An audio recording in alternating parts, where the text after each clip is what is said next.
اچھا، آج ہم پڑھیں گے اعتکاف کے مسائل کے متعلق. اعتکاف کے مسائل. اعتکاف لغت میں کہتے ہیں کسی جگہ کو ٹھہرنے کو.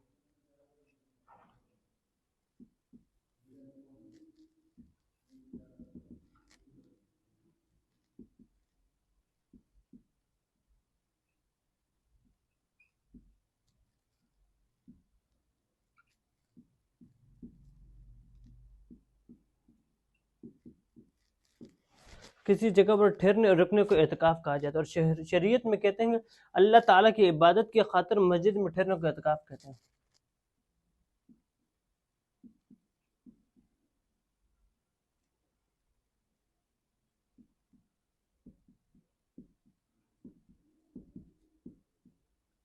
مسجد میں ٹھہرنے کو اعتکاف کہتے ہیں. پھر اعتکاف کی تین قسمیں ہیں. ایک اعتکاف واجب ہے، ایک اعتکاف نفل ہے، اور ایک اعتکاف مسنون ہے.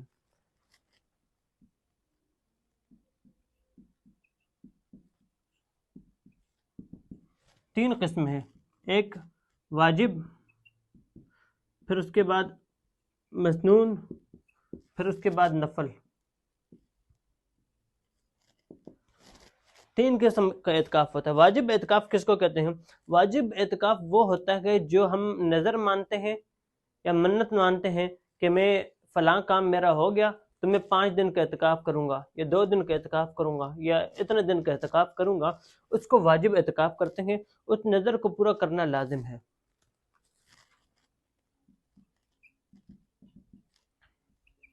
جو منت یا نظر کی وجہ سے ہم اعتکاف کرتے ہیں،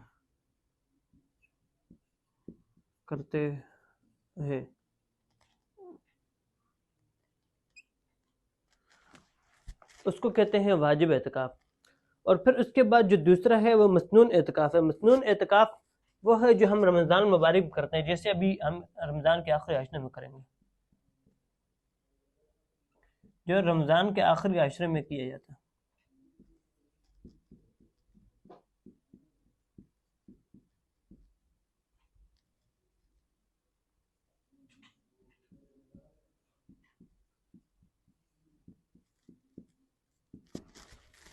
اور پھر تیسرے قسم کا جو اعتکاف ہے وہ اعتکاف نفلی ہے. نفلی اعتکاف وہ ہوتا ہے جو ہم کبھی بھی کر سکتے ہیں. 1 دن کا کریں، 2 دن کا کریں، 5 دن کا کریں، رمضان میں کریں، رمضان کے علاوہ کریں، روزے کی حالت میں کریں، یا دن کو کریں، رات کو کریں. انسان جب چاہے وہ اعتکاف کر سکتا ہے. نفلی اعتکاف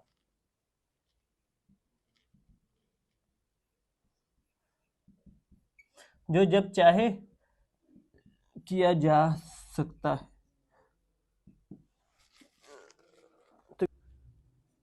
جب اعتکاف ٹوٹ جائے تو ٹوٹنے کے بعد اس کی قضاء کا کیا حکم ہے، اس کے متعلق ہم پڑھتے ہیں.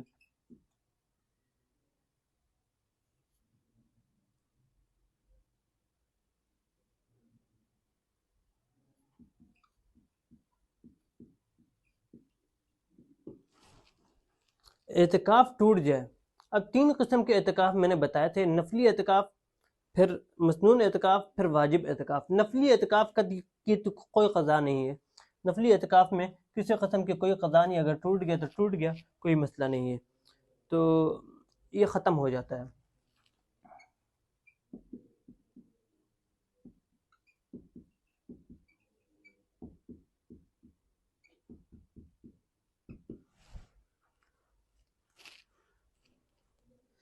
پھر دوسری قسم کا جو اعتکاف ہے مسنون اعتکاف نہیں بلکہ واجب اعتکاف. ہم پہلے پڑھ لیتے ہیں. واجب اعتکاف. واجب اعتکاف اگر ٹوٹ جائے، مثلا 5 دن کی منت ماننی تھی کہ میں اگر فلاں کام میرا ہو گیا تو میں 5 دن اعتکاف کروں گا، پھر کرتے کرتے 3 دن کے بعد اعتکاف کسی جائز صورت میں ٹوٹ گیا، تو پھر ہمیں دوبارہ انہی 5 دنوں کو لوٹانا ہوگا. ہم نے 5 دنوں کی منت مانی تھی، تو دوسرے یا تیسرے دن یا چوتھے دن اعتکاف ٹوٹ گیا ہے کسی جائز صورت کی وجہ سے، تو ہمیں ان 5 دنوں کی جو ہم نے منت مانی تھی ان کو دوبارہ سے ہمیں لوٹانا ہوگا.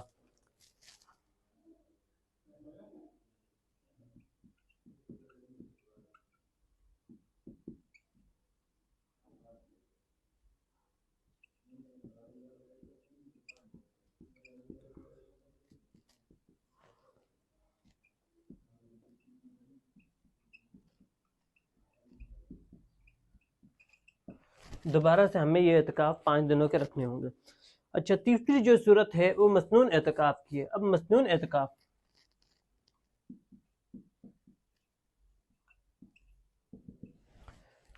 مسنون اعتکاف میں اگر مثلا 10 دنوں کو رمضان المبارک کے آخری عشرے میں اعتکاف کیا اور 5 دنوں کے بعد اعتکاف ٹوٹ گیا، تو یہ جو 5ویں دن اعتکاف ٹوٹا تھا صرف اسی 5ویں دن کی ہی قضا ہوگی۔ اور اس کے قضا کرنے کا طریقہ یہ ہے کہ رمضان مبارک کے اگر بقیہ ایام باقی ہیں، کچھ ایام باقی ہیں، تو ان میں سے کسی ایک دن یہ اعتکاف کر لیا جائے تو مکمل ہو جائے گا، قضا واپس قضا ہو جائے گی۔ اور اگر رمضان مبارک میں یہ ممکن نہیں ہے تو پھر عام دنوں میں کسی ایک دن روزہ رکھ کر ایک دن کے اعتکاف کی نیت کر لے، قضا اعتکاف کی، تو وہ قضا مکمل ہو جائے گی۔ تو جس دن اعتکاف ٹوٹا ہے صرف اسی دن کی قضا ہوگی۔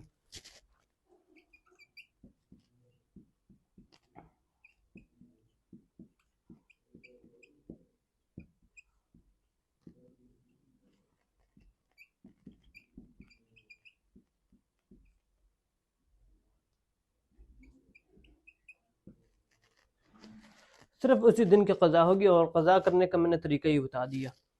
تو یہ اعتکاف ٹوٹنے کا حکم تھا۔ اچھا، اعتکاف ٹوٹنے کی صورتیں بھی میں مختصراً بتا دیتا ہوں۔ ایک یہ ہے کہ متکف بیمار ہو جائے، ایسی شدید بیماری ہو جس کا علاج مسجد سے باہر جانے کے بعد ہی ہوگا، تو ایسی صورت میں جائز اعتکاف توڑ سکتے ہیں۔ یا پھر متکف کا کوئی گھر والا ایسا شدید بیمار ہے کہ جس کے لیے متکف کا جانا ضروری ہے تو بھی جا سکتا ہے۔ یا پھر کوئی جنازہ آ گیا ہے اور کوئی جنازہ پڑھنے والا نہیں ہے، تو ایسی صورت میں متکف اعتکاف توڑ کر جا سکتا ہے۔ یا پھر کسی کی جان بچانا مقصود ہے، کوئی ایسا ہے مسجد سے باہر ہے، کسی حادثے کی وجہ سے اس کو کوئی نقصان پہنچ رہا ہے، تو ایسی صورت میں اس کی جان بچانے کے لیے بھی اگر اعتکاف توڑ دے تو یہ صورتیں ہیں اعتکاف توڑنے کی جائز صورتیں جن میں اعتکاف توڑا جا سکتا ہے۔ اچھا، مسنون اعتکاف کا وقت کیا ہے؟ دوسری جو قسم تھی مسنون اعتکاف، اس کا وقت،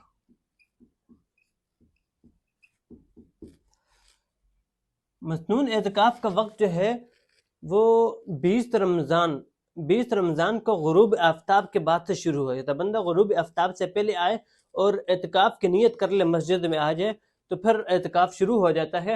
اور پھر عید کے دن، عید کی شوال کا جب چاند نظر آ جاتا ہے تو تب تک وہ اعتکاف کیا جاتا ہے۔ لیکن اس کے لیے سب سے افضل یہ ہے کہ جس رات چاند نظر آئے اس رات مسجد میں ہی گزارے، اور پھر عید کے دن عید کی نماز پڑھ کر مسجد سے رخصت ہو جانا چاہیے۔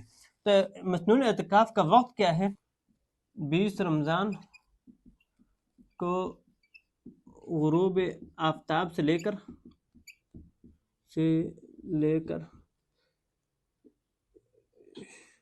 شوال کے چاند نظر آنے تک،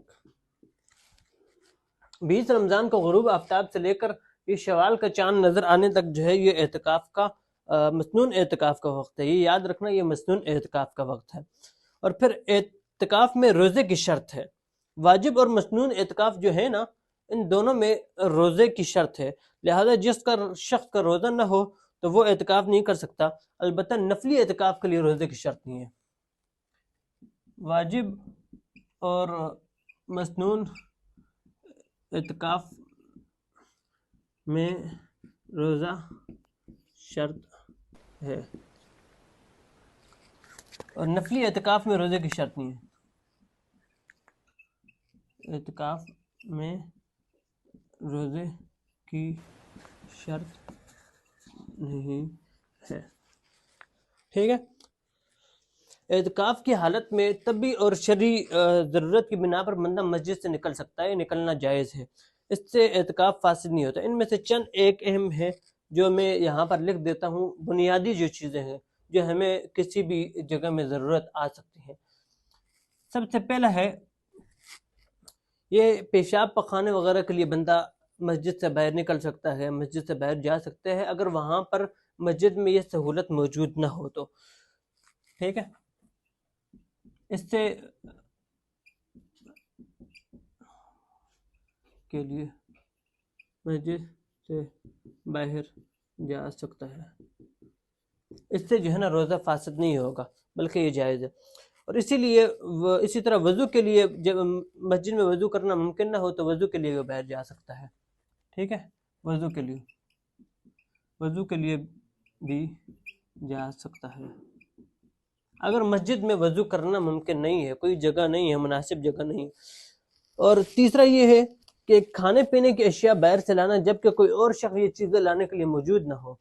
اب جب یہاں پہ شہروں میں تو ہر کوئی موجود ہوتا ہے، آپ کسی کو بھی کسی بھی وقت کہہ سکتے ہیں، لیکن دیہاتوں میں اکثر یہ مسائل ہوتے ہیں، تو کھانے پینے کی چیزیں لانے کے لیے کوئی موجود نہ ہو تو ایسی صورت میں بھی جا سکتے ہیں۔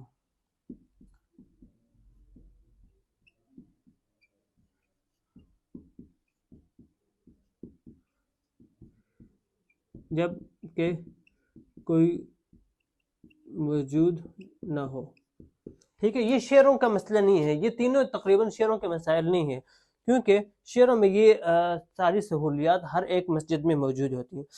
چوتھا اس میں یہ ہے کہ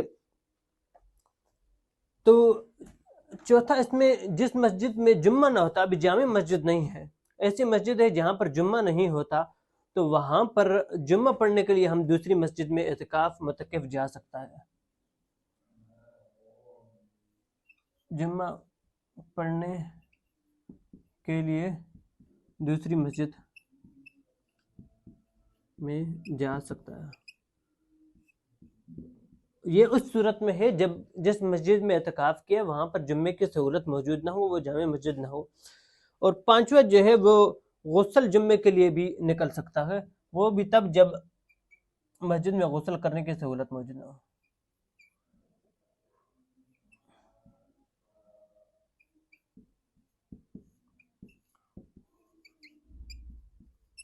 اچھا، یہ پانچوں جو مسائل بتائے گئے ہیں یہ 5 کے 5 دیہاتوں میں خصوصاً پیش آتے ہیں، شہروں میں یہ مسائل بالکل بھی نہیں، کیونکہ شہروں میں ہر مسجد میں پیشاب خانے کی سہولت بھی ہے، وضو کی جگہ بھی ہے، کھانے پینے کی چیزیں لانے کے لیے بھی آج کل موبائل ہیں، آپ موبائل پہ کال کر کے اپنے کسی عزیز رشتہ دار کو کہہ سکتے ہیں، وہ لا سکتا ہے، یا پھر کوئی بھی آمنے سامنے بندہ ہو کسی کو کہیں تو وہ لا سکتا ہے۔ یہ شہروں میں موجود ہوتا ہے۔ اور جمعہ پڑھنے کی ہر ایک مسجد جو ہے نا جامع مسجد ہے، وہاں پر آپ جمعہ پڑھ سکتے ہیں۔ اسی طرح غسل کرنے کی جگہ بھی ہر مسجد میں موجود ہوتی ہیں، لہٰذا یہ مسائل جو ہیں یہ شہروں والوں کے لیے نہیں، یہ صرف دیہاتوں کے لیے ہیں، لہٰذا ان کا خیال کرنا چاہیے۔ پھر آتے ہیں اب عورتوں کے اعتکاف کی طرف۔ عورتوں کا اعتکاف، عورتوں کے لیے مسجد میں اعتکاف جائز نہیں ہے، مسجد میں اعتکاف کرنا درست نہیں ہے۔ عورتیں گھر میں اعتکاف کریں گی، اور گھر میں بھی کوشش کریں کہ اگر کوئی پہلے سے ہی جگہ متعین ہے تو ٹھیک ہے، اس جگہ پہ اعتکاف کر لے، لیکن اگر کوئی ایسی جگہ ہے جو پہلے سے متعین نہیں ہے تو پھر اعتکاف سے پہلے ہی کسی خاص جگہ کو متعین کر لے اور وہاں پر اعتکاف کر لے۔ باقی جو مسائل وغیرہ ہیں وہ میں نے بتا دیے، یہ گزشتہ جتنے یہ مسائل تھے یہ مردوں اور عورتیں دونوں کے لیے ہیں، اور دونوں ان کا خیال رکھیں۔ تو عورتوں کے لیے مسجد میں اعتکاف نہیں ہے، میں اعتکاف درست نہیں ہے، گھر میں اعتکاف کر سکتے ہیں۔